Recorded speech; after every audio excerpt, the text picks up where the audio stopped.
Guns N' Roses followed their record-breaking album with an unorthodox ballad inspired by passive-aggressive love affairs and destructive relationships. The world's most notorious party band at that moment mellowed out and exhibited a little patience. Just a little patience. Next on Professor of Rock. Hey music junkies, Professor of Rock, always here to celebrate the greatest artists and the greatest songs of all time. If you've ever listened to countdown shows and you're just rooting for your favorite song to hit number one back in the day, you're going to love this show.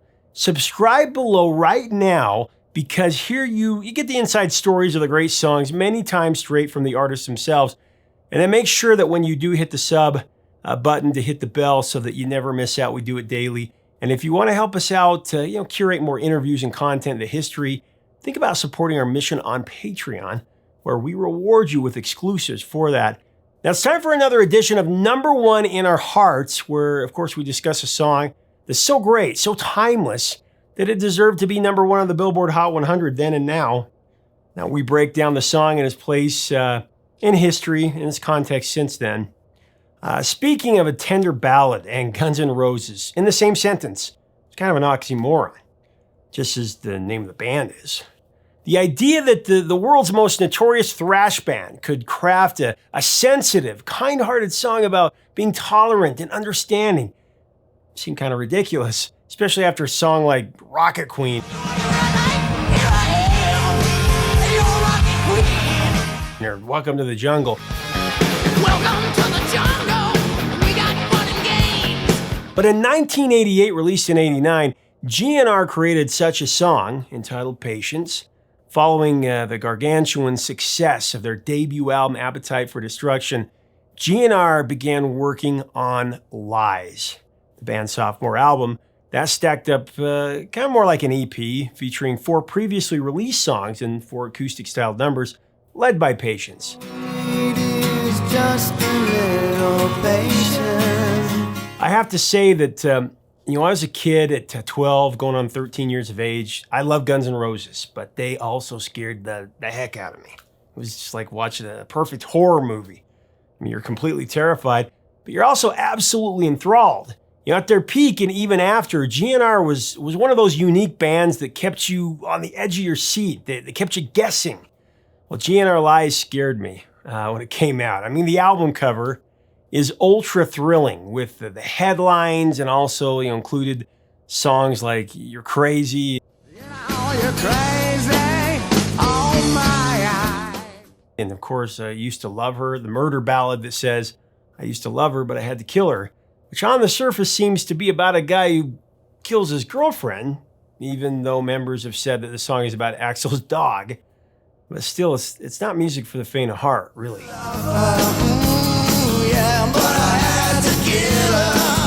Appetite and GNR Lies were albums that they really made you stop and listen and ponder. I mean, they created a palpable fervor and excitement within me and my friends that I suppose maybe the Stones did for teens in the 60s and Zeppelin and Floyd did for teens in the 70s. It was just very exciting.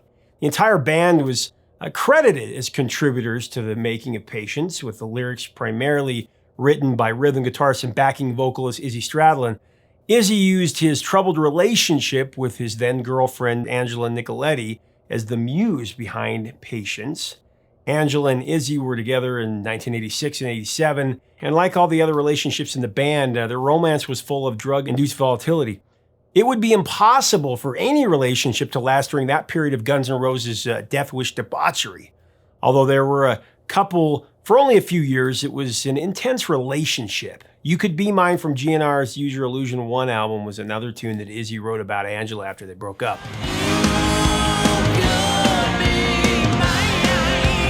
Angela ended up marrying Hanoi Rocks lead guitarist Andy McCoy in 1991. And as of 2021, they're still husband and wife.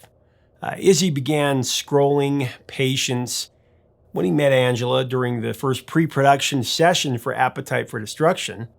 Actually could have gone on Appetite for Destruction. That would have been interesting. His words described how he pined for his new love in verse 1. Shed a tear because I'm missing you. I'm still all right to smile. Girl, I think about you every day now. Girl, I think about you every day now. Was a time when I wasn't sure, but you set my mind at ease. There is no doubt you're in my heart now. There is no doubt you're in my heart now. Emblazoned by the way that Axl sings these words, they really haunt you as a listener. Speaking of Axl, we'll get into him right after I think our sponsor, Zenni Eyewear. The glasses that I wear every day. At Zenni.com, you shop according to the shape of your face, and you can ensure that you always have a variety of really cool and distinctive eyewear that will look great on you. Go ahead and check that out today. Now, Axl. That was the other dynamic that shaped the music and lyrics of Patience. The abusive relationship between Axl Rose and Erin Everly, daughter of one of the Everly brothers, the woman that would become his first wife and whom he also wrote Sweet Child of Mine about.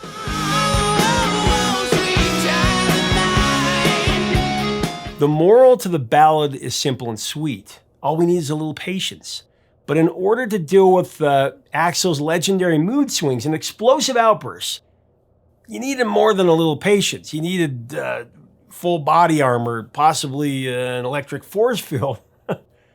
There are many unbelievable stories about Axl Rose, infamous, about his meltdowns that would happen at the slightest provocation. One that immediately comes to mind, is the time that Axl and the band were supposed to go to the Whiskey A Go-Go to perform a showcase for Geffen Records, and they were very serious about signing the group. Axl, I guess, was getting ready in a bathroom at their then manager's apartment, and when he couldn't find his contact lens, he went nuclear, smashing glass and then screaming, that someone was trying to sabotage him by stealing his contacts. Axl refused to go to the showcase and told the band to go to it without him. The band would later find Axl on top of the roof of the Whiskey. He was looking down on the street below like he was the king of Sunset Boulevard, which he would become, after he climbed up the ladder behind the building to get on the roof. Lead guitarist Slash was able to talk Axl down because he told him that his contacts were in his pants. Despite the tirade, Geffen, of course, ended up signing Guns N' Roses, and the business relationship was forged to make one of the greatest albums of all time, Appetite for Destruction, and pulling teeth for the subsequent 5 studio albums from GNR. Izzy had most of the lyric line ready to go, and it was Axl, though, that transported the basic song structure into a captivating melody. In my opinion, this is one of the best examples of why Axl Rose was such a distinct and iconic voice and electric frontman. The dynamics of his voice, it just takes the song to different levels of emotion.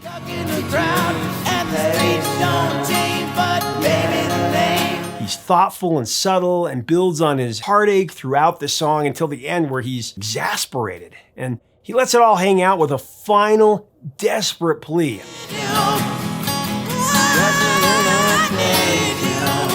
Slash and bassist Duff McKagan came up with the guitar parts for Patience, and the track was recorded in a single session using 3 acoustic guitars played by Slash, Izzy, and Duff.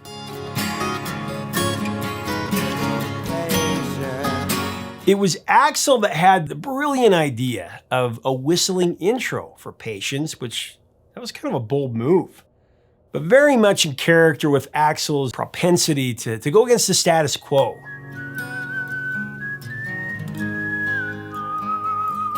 There have been a few hit songs that have included some form of whistling since the beginning of the rock era in 1955.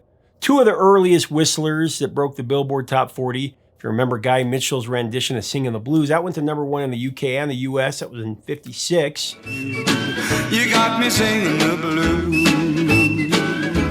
Q Sakamoto's Sukiyaki, that was a worldwide #1 smash. That topped the Billboard Top 40 in 1963.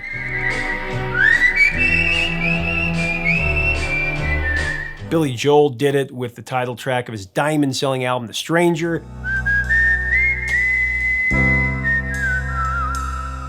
Jay Giles Band with Centerfold in 1982, very memorable.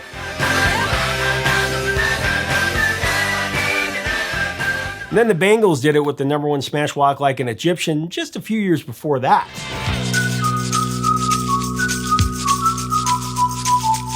While Foster the People followed suit decades after GNR with Pumped Up Kicks.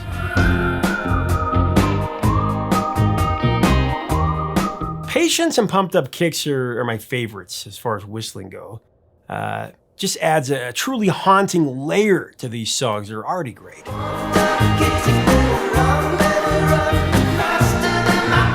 Axl's whistling really gave GNR's Patience a feeling of true melancholy, a regretful yearning of a lost love that could have been saved with just a little patience.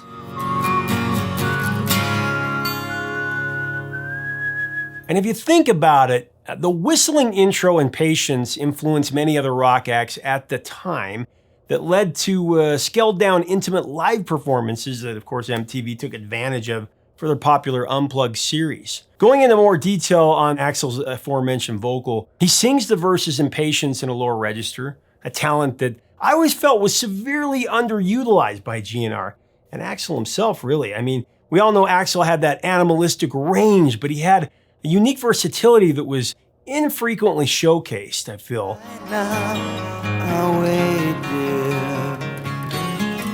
The deeper tone that Axl chose for Patience added to the arresting authenticity of the bitter tell, as does the vulnerable sensitivity of the acoustic arrangement. Love, there's one more thing to consider. He really opens up, and that helps the song to progress and build to that sensational finale. And I'll just use a little patience. Surprisingly, in press interviews that followed the release of Lies, Axl stated that he didn't care for his vocal on Patience or the other 3 acoustic-styled tracks on the GNR Lies album for that matter. The group had just returned from an exhausting tour, and Axl felt his voice was husky, as he said, and scratchy, because he didn't have time to rest his throat before the recording sessions. Although he loved the way that the band sounded on Patience and the other 3 acoustic songs, if he could have, Axl would have re-recorded his vocal tracks. I mean, many times artists are their own worst critics, as is the case here. I mean, Axl's voice is perfect for this song, perfect. The time, 'cause the lights are shining bright. Patience features a bluesy guitar solo by Slash, which was an inspired touch. Slash's solo, performed on a 1967 Gibson EDS 1275, has a raw emotional quality that builds the song's anguish for Axl's insufferable "I need you" wailing to finish Patience with a grand GNR exclamation point.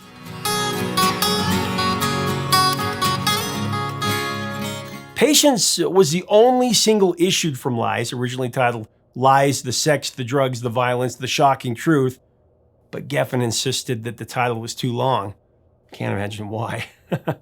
After the groundbreaking impact of Appetite for Destruction, though, Lies had a hard act to follow, as any album would after something that big. Lies sold more than 5 million copies, which would have been an enormous achievement for any other band, except GNR would break the record for the biggest selling debut in music history, moving well over 28 million units of Appetite for Destruction. The climb to number 4 on the Billboard Hot 100 in 1989 it made Patience GNR's 3rd highest charting hit, behind November Rain, which rose to number 3. And of course, Sweet Child of Mine that shot to number 1.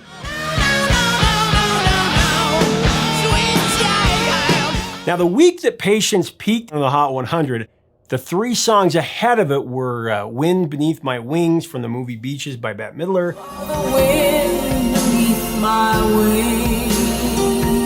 A Soldier of Love, the comeback single from Donny Osmond, I am willing to fight, 'cause I'm a soldier of love. and Michael Damian's remake of the classic David Essex song, Rock On. Hey kids, rock and roll, rock on. Speaking of rooting for your favorite song to go to number 1, like I said at the beginning of this, that was me, trying to will GNR to number 1, but it was not to be. I guarantee you if it was based on anyone listening or buying the album or song under the age of 18, at that moment, it would have been the clear number 1 song.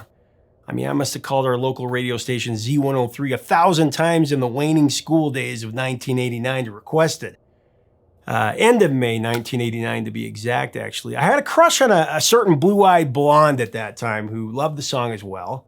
She was also going with my best buddy at the time. Remember back in those early days when you would ask someone you liked, will you go with me, usually in a note? Yes, no, maybe.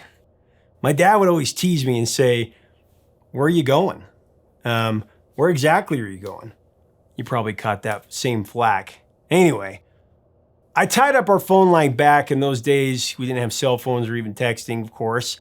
And it was actually a long distance to call this radio station, Z103. It was about 25 miles away or so. Now, after calling and waiting on hold and calling again because I'd hang up from losing patience, a little pun there, I did this over and over before I finally got through on their night program to dedicate the song Patience to this crush. Now, just about everybody at my school in this small town of Blackfoot, Idaho, actually Snake River, listened to Z103's nightly show because they'd announce song dedications in those hours. And I proudly dedicated this song to her. This is where they would record you live saying the dedication. And I said, I want to dedicate this to, I said the girl's name, who on here I'll protect her just in case. So I said this almost verbatim. "This is dedicated to so-and-so from Adam. Even though you're going with my best friend, I know if I have a little patience, it'll work itself out fine, because I need you. So I want to dedicate Guns N' Roses' Patience to her. It's both our favorite song." I thought I was so cool, quoting lines from the song. I was like doing my Casey Kasem impersonation. Well, needless to say, the dedication was played at the peak time because Patience, at that moment was the most played song. And I sat back with some exhilaration. I'd done it. I had professed my love for my crush on live radio. She'd definitely hear it. And then it hit me right between the eyes. She'd hear it, but chances were pretty good that my best friend, who was a lot bigger than me, would hear it too.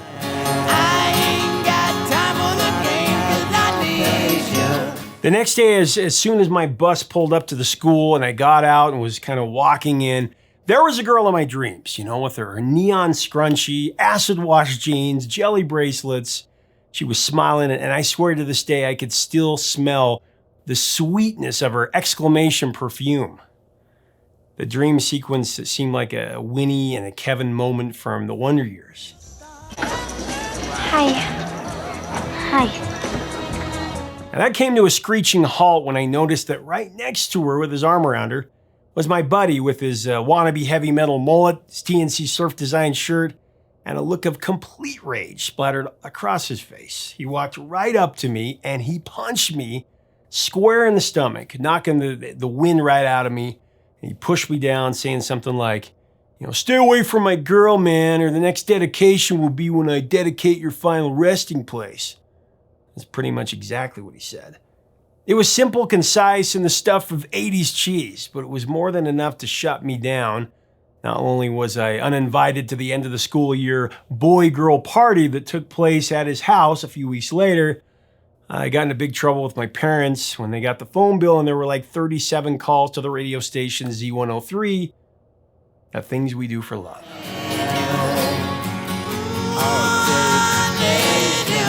Izzy Stradlin and Axl Rose, they had really good chemistry while collaborating on Patience. It was rare, artistic, and brotherly unity that unfortunately didn't last. Izzy was an underrated songwriter for sure, who was invaluable as the co-writer of many of GNR's signature tracks.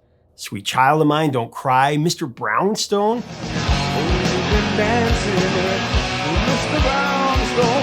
Of course, Patience. Axl intimidated Izzy, and Axl wanted to fire Izzy numerous times because of Izzy's drug abuse. After Izzy got clean and sober, he became disillusioned with the GNR lifestyle, and he got tired of Axl's perpetual tardiness. So actually left the group in August 1991. The last straw was the infamous Riverport Riot in Maryland Heights, Missouri. Axl was incensed by a guy in the audience who was taking pictures. Hey, take that! Now, get that guy and take that! So he jumped into the crowd, he attacked the guy. I'll take it, goddammit! And he confiscated his camera. Then he jumped back on stage because he smashed the microphone in disgust and left the stage for good. Slash announced that the band was out of here. I'm going home. We're out of here. Which angered the sold-out crowd and caused a riot lasting over 3 hours with dozens of injuries.